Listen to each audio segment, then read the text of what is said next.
Simone Del Duca et Simone Nirouet croisent la route de Cino Del Duca en 1938.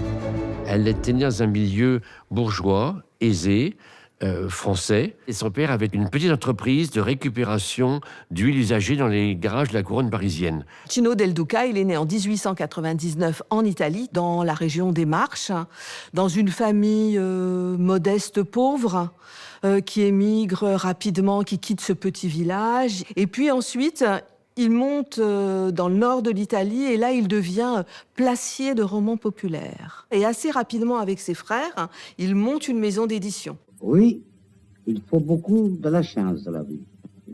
Même beaucoup de chance. Paradoxalement, j'ai toujours de la chance dans le moment plus triste de ma vie. Surveillé par la police fasciste, Cino Del Duca émigre en France en 1932.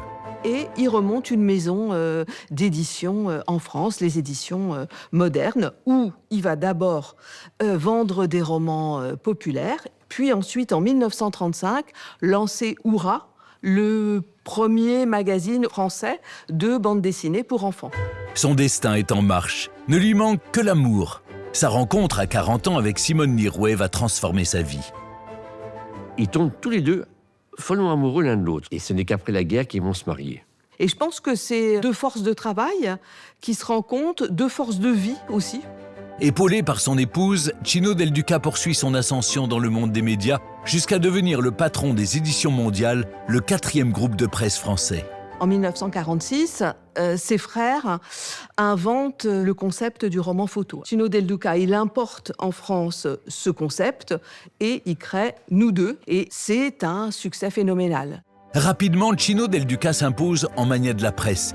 Il fonde le premier tabloïd français, Paris Jour, puis le premier journal télé en petit format, Télépoche.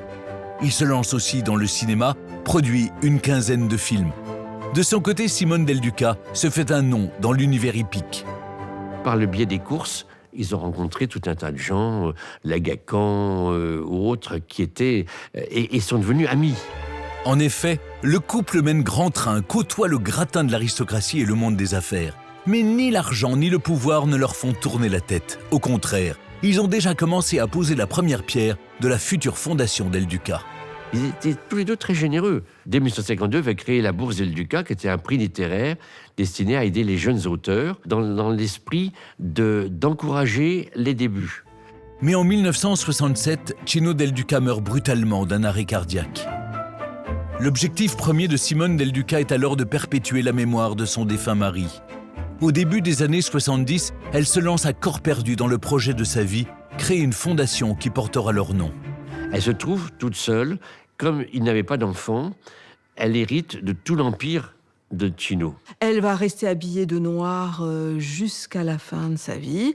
Et puis, elle crée l'association des amis de Cino Del Duca et organise le prix mondial Cino Del Duca, qui va progressivement donc être les prémices de ce que va être la fondation. Un jour, quelque temps avant sa mort, il m'avait fait part d'un grand projet qu'il avait, qui était de créer une fondation pour lutter contre les maux qui affligent l'humanité.